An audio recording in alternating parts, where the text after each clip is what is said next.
ஓம் நம சிவாய. சிவப்புரட்சி நேயர்களுக்கு வணக்கம். இன்று அற்புதமான ஒரு பதிவை, இறைவனுடைய அருட்சக்தியை நிதர்சனமாக உண்மையாக சில சாட்சிகளாகவும் காட்சிகளாகவும் இன்று நாம் பார்க்கின்றோம். அண்ணாமலையாருடைய ராஜகோபுர தரிசனத்திலிருந்து தேரடி வீதியில் அமர்ந்திருக்கின்ற முனீஸ்வரனுடைய கோடை விழா கூழ்வார்த்தல் நிகழ்ச்சி. இன்று பல்வேறு அற்புத காட்சிகளும் அருள் நிறைந்த சக்திகள் நிறைந்த காட்சிகளின் தொகுப்பாக இன்று தொகுத்து வழங்க இருக்கின்றோம். அந்த காட்சியினை இப்போது தொகுத்து கூழ்வார்த்தல் நிகழ்ச்சியை தொடர்ந்து பல்வேறு அற்புதமான அருள் நிறைந்த காட்சிகள் இன்று உங்களுக்கு காண இருக்கின்றது. அந்த தொகுப்பினை வாங்க போய் பார்க்கலாம். இப்போது நாம் காண இருக்கின்ற இந்த கோவில்தான் தேரடி முனீஸ்வரன் என்று சொல்லப்படுகின்ற அண்ணாமலை ராஜகோபுரத்துக்கு அருகாமையில் இருக்கின்ற தேரடி முனீஸ்வரனுடைய ஆலயம். இந்த கோவிலில் தான் இப்போது கூழ்வார்த்தல் நிகழ்ச்சியானது, கோடை விழா ஆண்டுதோறும் நடக்கின்ற இந்த விழாவானது இப்போது வைபவம் நடந்து கொண்டிருக்கிறது. அந்த காட்சியினை நாம் இப்போது காண்கின்றோம்.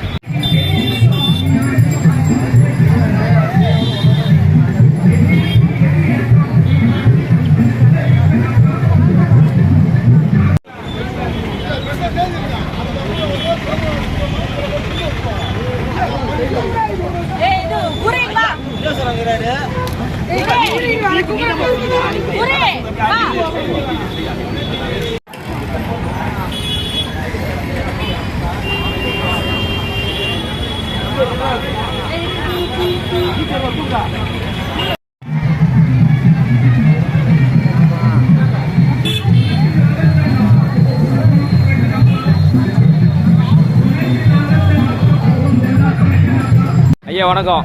வணக்கம் ஐயா. நமசிவாயம். நீங்கள் இந்த கோயில் குருக்கள் இல்லை, பூசாரி சாமி வழிபாடு நீங்கள் செய்கிறீங்க இல்லையா? உங்கள் பேருங்க ஐயா?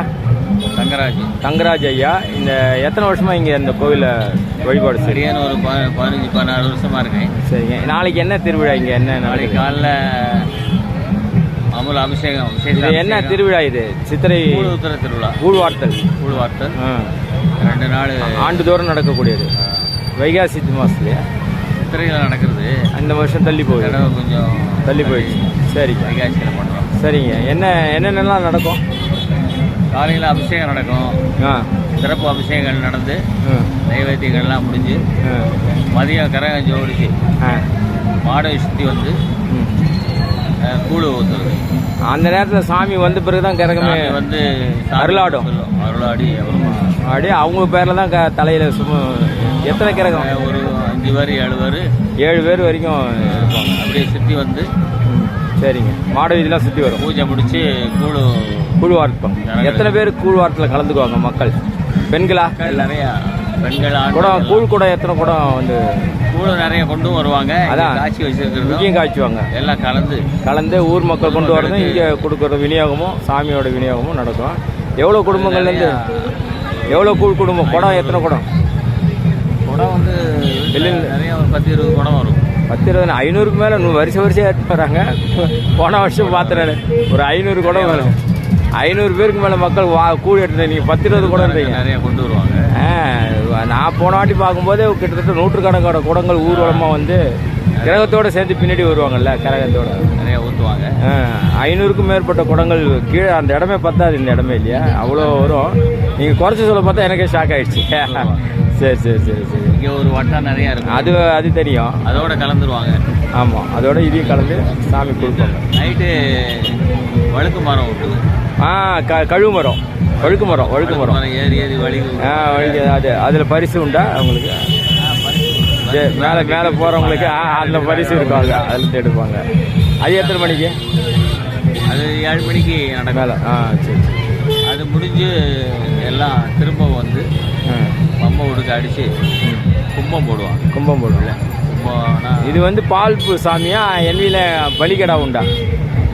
பலிகடா கிடையாது, உயிர் பலி கிடையாது. வெளி இல்லை. ஆனால் ஒரு நாள் மட்டும் வருஷத்தில் ஒரு நாள் படையல் போடுவாங்க. அந்த கும்பம் போடுறது காத்தவராயம் படையல் போடுவோம். கும்பம் போட்டு படைச்சி ஜனங்களுக்கெல்லாம் கொடுத்துருவோம். அதான் காத்தவராய படையல். எண்ணில அந்த கருவடெல்லாம் வச்சு படைப்பாங்க. சொன்னதுக்கு மாமூலாக படைக்கிறது தான். அதான் படைக்கிறது. ஆனால் ஏன் உயிர் பலி இல்லைன்னா விநாயகர் முருகர் எல்லாம் நம்ம வச்சிருக்கிறதுனால மூர்த்திகளாக இருக்கிறாங்க, பண்ணக்கூடாது. அவங்களும் மூர்த்தியாக இருக்கிறதுனால அங்கே வைக்க முடியாது. அதனால் சைவ திருக்கோயில் தான்.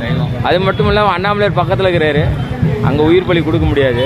சாந்தமான பால் முனீஸ்வரர், தேரடி முனீஸ்வரர்னு சொன்னால் கூட இது வந்து பால் முனீஸ்வரர். உக்கரம் இல்லை, உக்கரம் கிடையாது, சாந்தமானதான். இங்கே நடக்கிற காரியங்களை அதை வேண்டிட்டு போகிறதெல்லாம் நல்லா வேண்டுதல் வேண்டிய என்னென்ன மாதிரி காரியங்கள் நடக்குது? எல்லாம் அனுகிரகம், குழந்தை இல்லாதவங்களுக்கு வியாபாரம் முன்னேற்றம், கடைக்காரங்களுக்கெல்லாம் வேணுங்கிறத கொடுக்குறாரு. என்ன கேட்குறாங்களோ அது கிடைக்குது. அருள் பாலிக்கிறார். இது கிட்டத்தட்ட எவ்வளோ வருஷமா இந்த கோவில் உங்கள் கோயில் 100 வருஷம்? 100ன்றது புதுப்பிக்கப்பட்ட பிறகு, புதுப்பிப்பதற்கு முன்னாடி எவ்வளோ பல ஆண்டுகள் இருக்கிறாங்க. அது முதல்ல ஒரு கல் மட்டும் வச்சு மரத்தடியில் அதெல்லாம் 200-300 ஆண்டுகளுக்கு மேலே இருக்கும்ன்ற. அதுக்கப்புறம் மரத்தடியிலேருந்து கொஞ்சம் சின்னதாக ஒரு கோயில் மாதிரி கட்டி அப்புறம் கோயில் கோபுரம்லாம் ஏதோ ஒரு பிரச்சனையினால சாமி வந்து இங்கே நான் முனீஸ்வரனை வழிபட்ட பிறகு தான் சாமி வீதி விழாவே வரும் அப்படின்ற மாதிரி ஒரு ஐதீகம். அது வந்து தேர் வந்து பூஜை போடலைன்னா நின்றுடும். தேருக்கு இங்கே வந்து பூஜை போட்ட பிறகு தான் தேரை இழுப்பாங்க, பெரிய தேர் 5 ரதமும் மகாரதமும் போட மறந்துட்டாங்க. தேர் போகாமல் நின்றுடுச்சு. அதுக்கப்புறம் வந்து பூஜை போட்டு அப்புறமா பெரிய தேர் போனேன்னா முனீஸ்வரன் அருள் இருந்தால் பெரிய தேர் எந்த ரதம் 5 ரதமும் நகரம் போகாது. சரி, நல்ல சிறப்பான ஒரு இதெல்லாம் அரிய தகவல் மக்களுக்கு. சரிங்க, மகிழ்ச்சி, நன்றிங்க, வணக்கம்.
ஐயா வணக்கம், உங்கள் பேர் என்ன?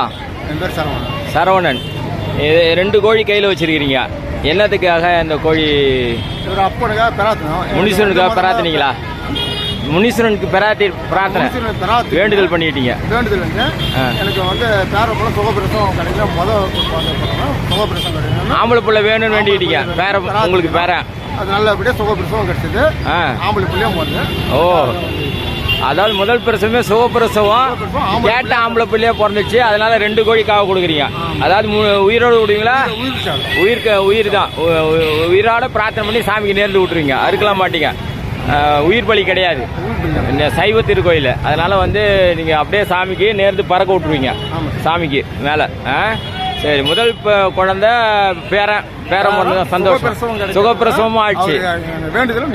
நல்லது நல்லது நல்லது, நன்றி, ரொம்ப மகிழ்ச்சிங்க. சிறப்பு சிறப்பு.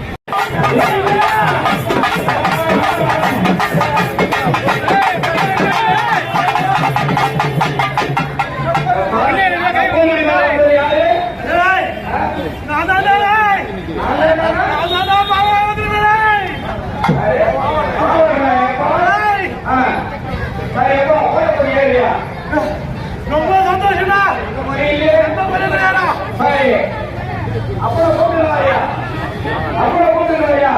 கண்டிப்பா போட்டு வரா.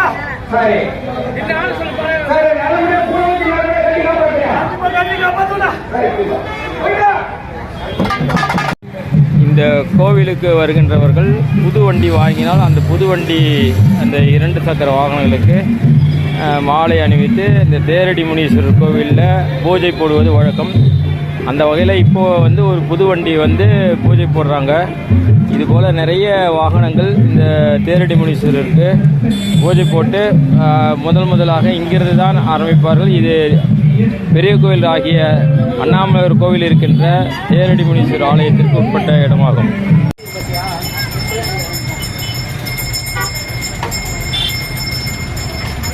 இப்பொழுது கருவறையில் இருக்கின்ற மூலவரை தரிசனம் செய்கின்றோம். முனீஸ்வரனுடைய பூசாரி அவர்கள் கருவறையில் இப்பொழுது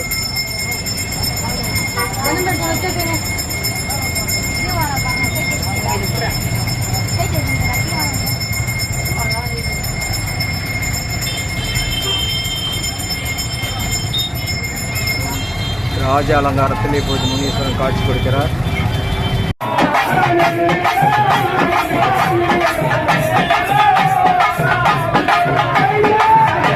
பேர்கள் இப்பொழுது கிரகம் தூக்குவதற்கு தயாரான நிலையில் இருக்கிறார்கள். இவர்களுக்கு யாருக்கு முதலில் அருள் வந்து சாமி முனீஸ்வரன் இறங்குகிறாரோ அவர்களே சக்தி கிரகமாக இருக்கக்கூடிய முதல் கிரகத்தை ஏற்று வழி நடத்துவார்கள். அவர்களுக்கான தருணத்தை இப்பொழுது மக்கள் புடைசூழ காத்திருக்கிறார்கள். முனீஸ்வரன் இப்போ 7 பேர் மேலே யார் பேர் மேலே வந்து இறங்குறாருங்கிறதா இப்போ அற்புதமான தருணம். இப்பொழுது ஊர்வலத்திற்கு முன்னதாக தாங்கள் பெற்ற குழந்தை பேரப்பிள்ளையை வந்து எடுத்துகிட்டு வராங்க.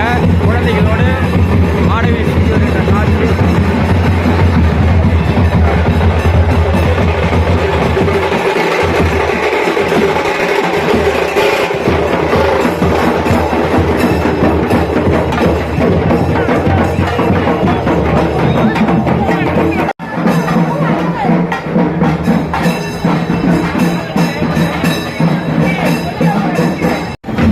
மாடவீதி முடிந்து அண்ணாமலையார் ராஜகோபுர தரிசனத்தின் வழி இறுதியாக தரிசனம் செய்துவிட்டு இப்போது 7 கிரகங்களும் சாமி சன்னதி முனீஸ்வரனுடைய சன்னதிக்கு வந்திருக்கிறார்கள். 7 சன்னதிக்கு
ரொம்ப சந்தோஷம்டா. எந்த பரிமாறா?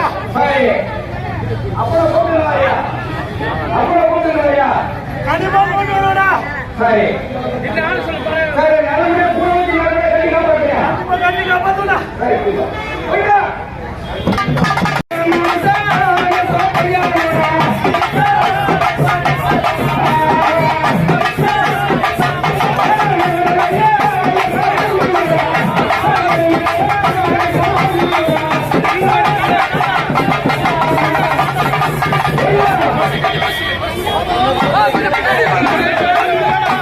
அந்த பெண்ணின் மீது கிடாமணி வந்து ஒவ்வொரு கரகம் தூக்குகின்ற நபர்களை தேர்ந்தெடுத்து இங்கே அழைத்து விடுகிறார் அந்த பெண்மணி. கிடாமணி ஒரு பெண்மணி மீது வந்து அந்த பெண்மணி வந்து மற்றவர்களை அழைத்து விடுகிறார்கள். ஒவ்வொருவராக அந்த பெண் வந்து இழுத்து விடுற காட்சியை நாம் இப்போது பார்த்து கொண்டிருக்கிறோம். கிடாமணி வந்து ஒரு பெண்ணின் மீது வந்து அருள் வந்து அந்த பெண் தேர்ந்தெடுத்த நபர்கள் இங்கே கரகம் தூக்குவதற்கு தயாராகி கொண்டிருக்கிறார்கள்.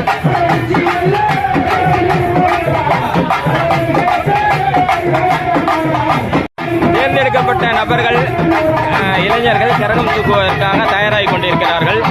இப்பொழுது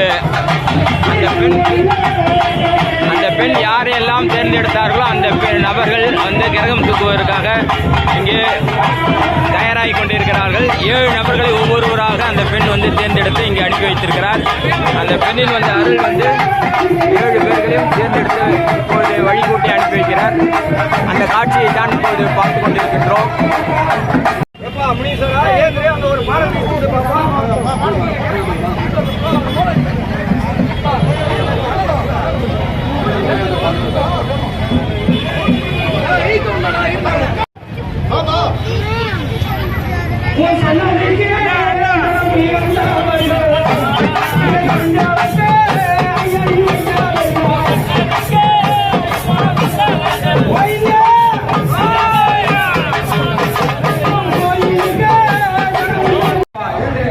ஏழு பேரில் ஒருவரை மட்டும் தேர்ந்தெடுக்காமல் தாமதமாகி கொண்டிருப்பதால் பூசாரி சாமியிடம் பேசிக் கொண்டிருக்கிறார். அந்த காட்சியை இப்போது நாம் பார்த்து கொண்டிருக்கிறோம். ஒருவர் மட்டும் இன்னும் 7 பேரில் ஒருவர் மட்டும் இன்னும் தேர்ந்தெடுக்கப்படாமல் தாமதமாகி கொண்டிருப்பதால் பூசாரி அவர்கள் சாமியிடம் அந்த நபரை தேர்ந்தெடுக்குமாறு விண்ணப்பம் செய்கிறார்.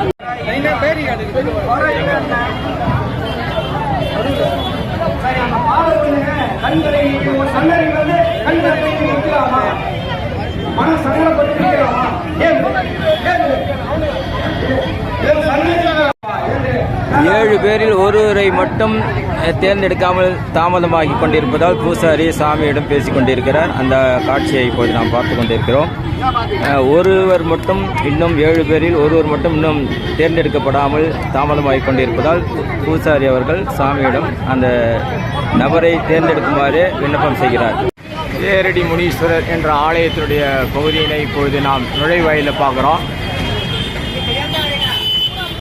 இப்போது மிக வேகமாக முனீஸ்வரனுடைய 7 தேர்களும் பிரம்மாண்டமான முறையிலே மக்கள் வெள்ளத்தோடு இளைஞர்கள் பல்வேறு ஆன்மீக கடவுள்களுடைய வேஷத்தை அவர்கள் வேடத்தை போட்டு மிக அற்புதமான முறையிலே இப்பொழுது வந்து கொண்டிருக்கிறார்கள். அதைத் தொடர்ந்து மேலதாளங்களோடு முனீஸ்வரன் வந்து கொண்டிருக்கிறார். அதிவேகமாக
வந்த பக்தர் மீது அருள் வந்து ஜடாமணி என்று சொல்லியிருக்கிறது. அந்த ஜடாமணியினுடைய அருள் இப்போது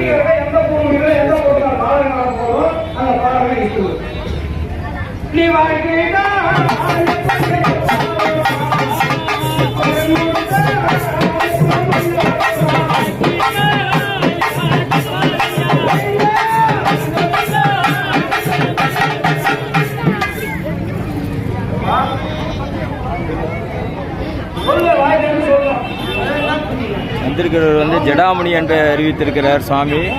ஜடாமணி மேல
கால் வந்து லைட்டாக தான் அடிபட்டுருக்கு. என்னதுங்க அந்த ஃபோன் அடிச்சாண்ணா உங்களுக்கு?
Thank you.